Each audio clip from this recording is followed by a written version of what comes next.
ഇന്തോനേഷ്യയിലെ മധ്യ ജാവയിൽ സ്ഥിതി ചെയ്യുന്ന 9ാം നൂറ്റാണ്ടിൽ നിർമ്മിച്ച ഒരു ഹൈന്ദവ ക്ഷേത്ര സമുച്ചയമാണ് പ്രംബനൻ. ഹൈന്ദവ വിശ്വാസപ്രകാരം ത്രിമൂർത്തികളായ ബ്രഹ്മദേവൻ, വിഷ്ണു, ശിവൻ എന്നിവരാണ് ഇവിടുത്തെ പ്രധാന പ്രതിഷ്ഠ.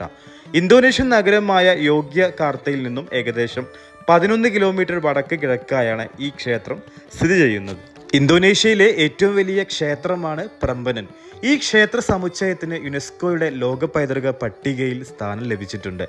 ഇന്തോനേഷ്യൻ വാസ്തുവിദ്യയിൽ തീർത്ത ഒരു മഹാനിർമ്മിതിയാണ് ഈ ഒരു പ്രംബനൻ ടെമ്പിൾ. ഇതിൽ ഏറ്റവും വലിയ ക്ഷേത്ര ഗോപുരത്തിന് 47 മീറ്റർ, ഏകദേശം ഒരു 15 നില കെട്ടിടത്തിന്റെ ഉയരമുണ്ട്. ലോകത്തിന്റെ വിവിധ കോണുകളിൽ നിന്നും സഞ്ചാരികൾ ഈ ക്ഷേത്രം സന്ദർശിക്കാനായിട്ട് ഇവിടെ വരുന്നുണ്ട്. ഒരു ഫോറിനേഴ്സിന് 2000 രൂപയാണ് പ്രംബനൻ ടെമ്പിൾ വിസിറ്റ് ചെയ്യാനായിട്ട് ചാർജ് വരുന്നത്. ഒരുപാട് വിദേശികളും ഇന്തോനേഷ്യക്കാരും ഈ ഒരു പ്രംബനൻ ടെമ്പിൾ കണ്ടിരിക്കേണ്ട കാഴ്ച തന്നെയാണ്.